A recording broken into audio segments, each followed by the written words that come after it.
బాగీకి హర్ష ఆరు ఫోన్తో లొకేషన్ చెప్పేసరికి బాగి ఒక్కసారిగా షాక్ అయిపోతూ ఉంటుంది. హర్ష మళ్ళీ ఇంకొకసారి లొకేషన్ సరిగా చూడవా అని అడుగుతూ ఉంటే హర్ష ఒకటికి 2 సార్లు చూసి కరెక్ట్గానే చెప్తున్నాను అదే లొకేషన్ అని చెప్పేసరికి బాగి చాలా షాక్ అవుతూ ఇక లోపలికి వెళ్ళిపోతూ ఉంటుంది.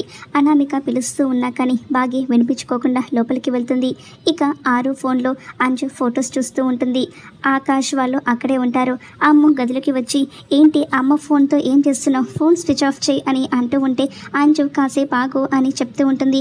ఈలోగా ఇక మిస్ అమ్మ ఆరు ఫోన్కి ఫోన్ చేస్తూ ఉంటుంది. పిల్లలు గదిలో ఉంటారు. ఫోన్ రింగ్ అయ్యేసరికి అదేంటి మిస్ అమ్మ అమ్మకి ఫోన్ చేస్తుంది అని పిల్లలందరూ కూడా మాట్లాడుకుంటారు. అది విని బాగి చాలా షాక్ అయిపోతూ ఉంటుంది. ఇక బాగి వెతుకుతున్న కొడైకెనాల్ అక్క అమ్మ అని మిస్ అమ్మకు తెలిస్తే ఇక అంతే సంగతి అని పిల్లలు మాట్లాడుతూ ఉంటారు. అది విని బాగి ఒక్కసారిగా షాక్ అయిపోతూ ఉంటుంది. డాడీ మనకి క్లియర్గా మిస్ అమ్మకు కొడైకెనాల్ అక్క అమ్మ ఒకటేని తెలియకూడదు అని చెప్పారు. తెలిస్తే మిస్ అమ్మ బాధపడుతుంది అని పిల్లలందరూ కూడా మాట్లాడుకుంటూ ఉంటారు.